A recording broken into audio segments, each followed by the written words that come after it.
Merry Christmas, baby. Reindeer's coming out to play. Santa Claus is packing the presents, making sure you've been behaving okay. Hello everyone, Christina Werner here. Welcome to day 24 of the holiday card series for 2022. Today's video is actually one that I am filming for the Simon Says Stamp YouTube channel as well. So big thanks to Simon for allowing me to share it in my holiday card series. In today's video, I'm going to be showing you how to create 3 cards using the stamp set included in the January 2023. Yes, we are thinking about next year already. The January 2023 card kit. So this is the card kit stamp. This is the one that I designed for the kit. All brand new snowflakes. You all know I love a snowflake, and new greetings. So I'm going to be walking you through 3 cards that I thought of while I was designing the stamp set. So it really utilizes a lot of the images in the stamp set. So the 3 cards that I have planned are in my sketchbook right here. This one right here uses this border image right here. You can flip it around and have it on the bottom as well. Then I thought it'd be really fun to use the big heart image in the stamp set. And then on this 3rd card, I'm just going to use some of the snowflakes to create a really fun kind of cluster of snowflakes over on the side. Today's cards are all about ink blending. So I'm going to do ink blending on this one from the center going out. On this one, I'm going to do a center blending as well. And on this one, it's going to kind of go kind of from the bottom center of the card up through the side. It'll make more sense when we get going here, but the plan is to do all the ink blending and then do some stamping on top. And for these 2 cards in particular, I plan to use white embossing powder. So I need to make sure that I have enough color put down onto my card that the white is showing really well and that the images and especially the text are legible and easy to read. So that's why I have these cards sketched out with a little bit of planning. Planning does help you achieve a really great card, especially when these card designs are very, very clean and simple. Let's get going. Starting out with some grid paper here. This is from Simon Says Stamp. I'm choosing to ink blend on top of grid paper in particular, as opposed to something that might have a slick surface like a craft sheet or the replacement mat for the Tim Holtz glass media mat. I'm choosing paper instead because if any of the ink goes off the paper, I want it to dry and get trapped on the paper itself instead of transferring to the back of whatever I'm working on. I'm going to be blending directly onto my card bases today. So having the using paper as my backdrop while I do my blending just helps catch any of that ink that might transfer to the back. All right, for my first card, it's this one right here that has the 2 border pieces, so I need to have color coming from the center of the card. I've chosen 3 different colors of Simon Says Stamp Positively Saturated ink. I've got Iris, Sweet, and Lemonade.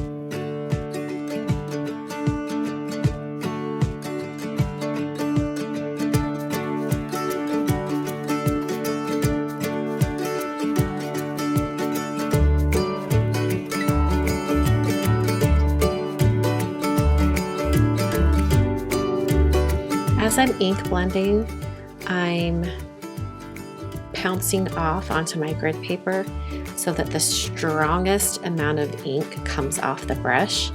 That just helps me get a much softer blend once I bring it over to my card. I'm also bringing the colors over a little bit further than I actually want them to appear so that there's a chance for the next color over to blend from that area. I'm also bringing over the stamp set because I want to make sure that that area is going to be long enough to cover that whole spot. I need to get the yellow a little bit more intense on this side because I really want the white to show up on top.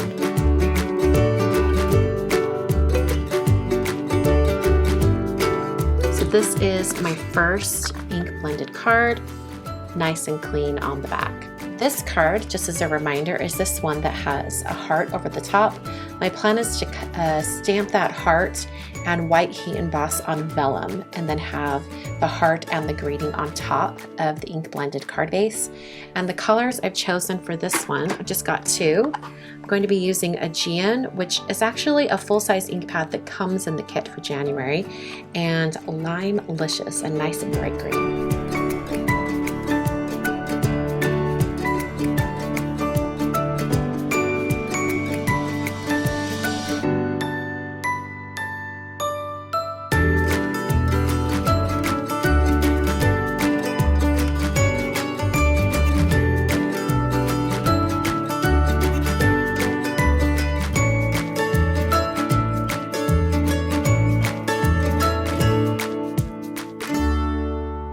I think that's gonna look really nice with that heart over the top. So there's the second card base blended. And the third card, as a reminder, is this one right here, where I'll have the greeting kind of in the center bottom right of the card, and then I'll have the snowflakes up on the side and probably bleeding off the edge.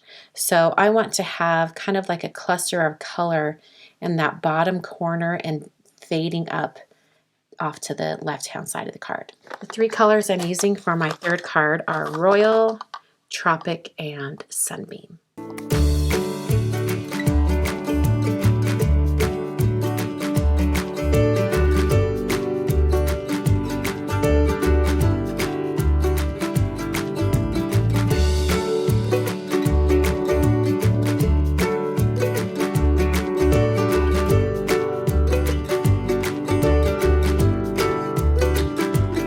So now I need all of these ink blended backgrounds to dry completely before I start doing my heat embossing. So I'm going to let these sit for a little bit of time, and then I'll come back and test them before I get to stamping.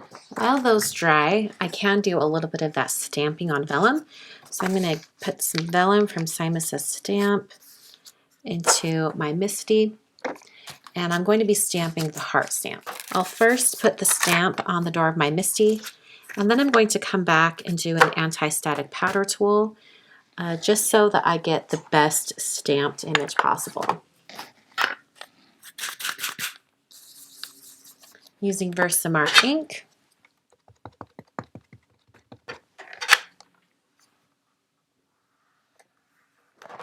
And I'm using Alabaster embossing powder from Brutus Monroe. This is a really great white embossing powder. And I'll just heat set this until everything is melted. The plan is to have the greeting across the front, and so I can adhere everything to the card from the area behind the greeting. This vellum's a little bit flimsy right now, so I'm going to double it up and adhere it to itself, so I have 2 layers of vellum. The best way to get 2 layers of vellum is to just use a liquid glue and glue everything down over the entire surface of the vellum, because then any glue lines won't show.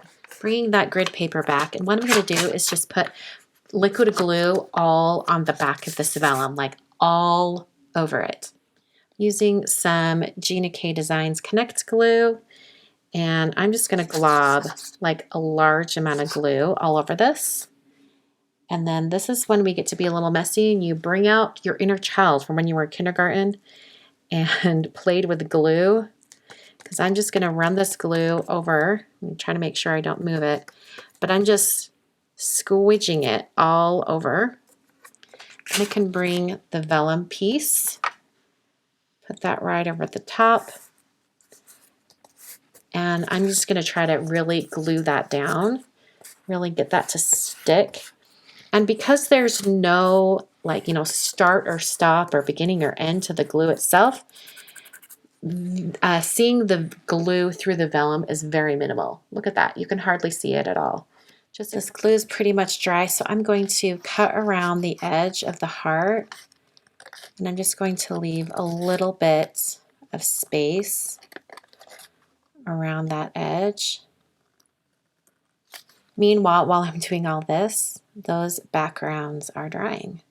And this is definitely more solid and stiff now that I've got 2 layers of vellum plus the glue.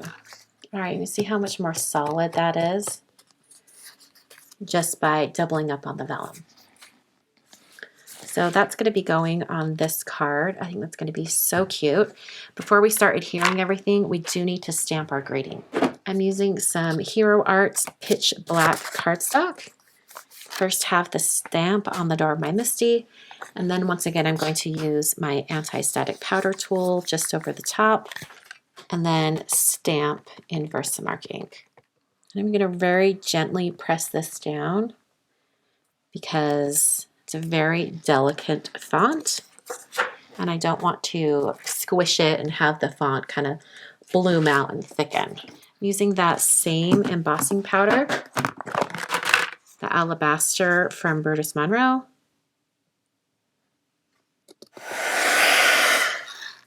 I'm using a ruler and also a craft knife to trim this out. You could definitely use any of the sentiment strip dies or anything like that if you want. This is just a little easier for me since I've already got my knife out, and I've also got my ruler.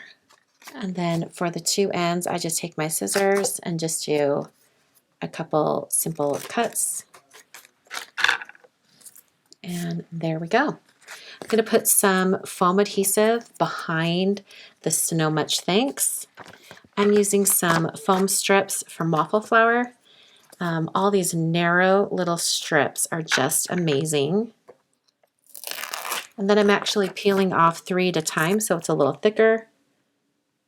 We'll just put that directly on there. And then I can remove the release papers as well. If you need foam tape that's just a little bit thicker than just one of the narrow strips, they're still stuck together enough that you can pull them all off together in one go. All right, I'm going to pretend I'm putting this on my card.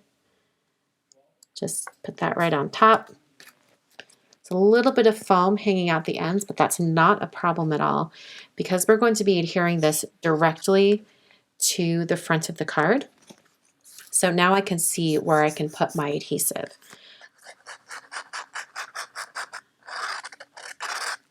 You can glue that directly down. If you wanted to, you also could just do that, smear all the glue on the back, and it would go directly down. And make sure I'm getting the bottom of the card. There we go. And then I can put this right on. And because it's liquid glue, I have a little bit of time to wiggle this around and make sure everything is straight. That looks good. So there is the first card all finished. Now it's time to test out these other ink blended backgrounds to see if they're ready for heat embossing. So I'm going to use my anti-static powder tool first. And I'm just going to put a little bit of that anti-static powder down onto each one of these backgrounds. By the way, this is the Cottontail from Rabbit Hole Designs. It's a great powder tool. And I'm going to test each one of these to make sure that everything's dry by putting some heat embossing powder right over the top and checking to make sure that it slides off when I tap it. Okay, this one looks like it is not completely dry. It's going to brush off that powder with a clean paintbrush. That one is definitely not dry. I'm just anticipating that this one won't be either, but let's check just to be sure. I'll tap that. Nope, it is definitely not dry. So this is why we test it before we start stamping. I've heat set them or sped up the drying process with my heat tool. So let's try these one more time. Let's test them out. It's sliding off already. When I tap it, nearly all of it comes off. It's just these areas down right here that don't. So now I know I can just hit that with my heat tool one more time and it will probably get those areas. That one slides off right away. There's no more powder left on it. All right, let's test this one more time. Make sure everything slides off okay. Much better. So some of you might be asking, I'm just anticipating this being a question that would come up in the comments, Why don't you just do your heat embossing first? Why not just stamp first and then do it? Well, I've noticed, especially when you're using white embossing powder, that sometimes the embossing powder can take on the color that you ink blend over the top. And I want my white areas to be completely bright white. So that's why I've chosen to do the inking first and the embossing powder after. The grading I've chosen to go in the middle of the border piece is Sending Snow Much Love. I'm going to stamp this first and then I can do my borders on top of it. I'm also going to use this grid transparency sheet to assist me in getting the words directly in the center of the card and also, centered vertically and horizontally. All right, we'll close the door of my MISTI. That'll transfer the stamp to the door, and I can also peel off this grid. I'm going to use my anti-static powder tool one more time, going across this, just to make sure I give my embossing the best chance possible. Using my Versamark ink, ink that up, and then stamp directly down onto my card base. I'm going to go ahead and put embossing powder on this one and heat set it first so that I can really see where the border is going.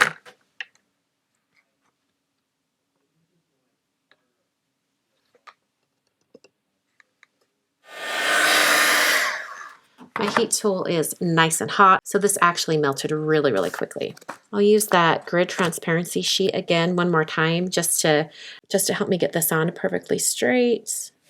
Okay, once you have that on there completely straight, go ahead and transfer that to the door. I'm going to do my anti-static powder again one more time, just because. And then I'll use my Versamark ink pad.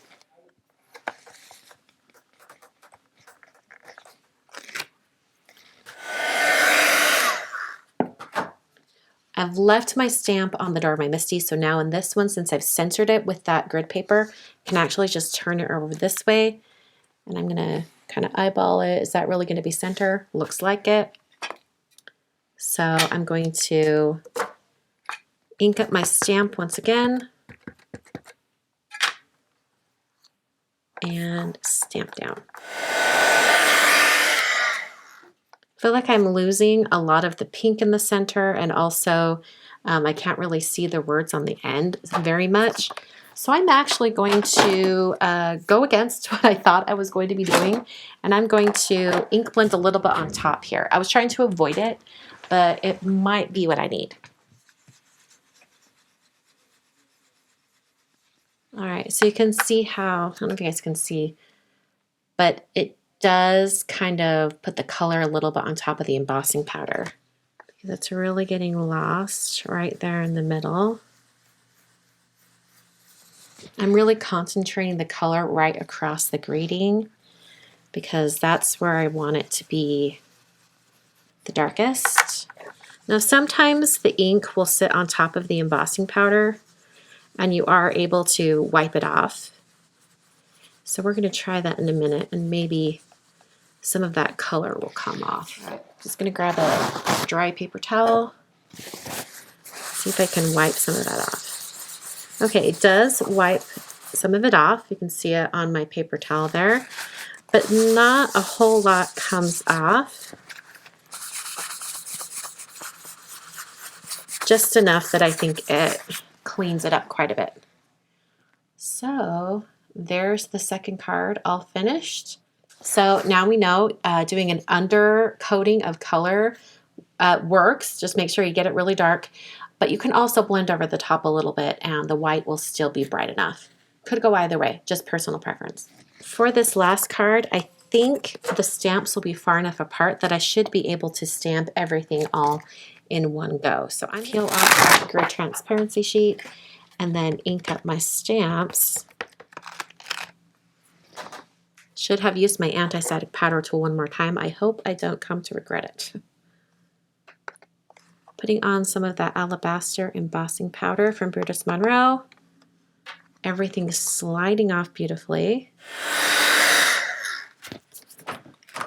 Okay, so that looks pretty good to me. I think I do want to add some additional little snowflakes, kind of filling in the gaps, however. And then stamp these 5 little images and apply embossing powder.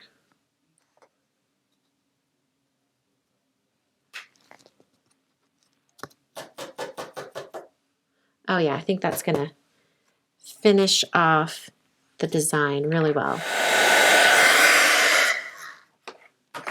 So here are all 3 cards, all finished using the January 2023 card kit from Simon Says Stamp. I love how these turned out. I think they're even cuter than I had kind of envisioned in my head. So I hope you guys enjoyed. Just a reminder that I will be back on Friday with day 25 of the holiday card series. I can't believe we are at 25 already. That will be a live card making session. So come and join me on Friday at 11 a.m. Mountain Time, and we will wrap up the holiday card series. Thanks so much for watching, and I'll catch you guys next time.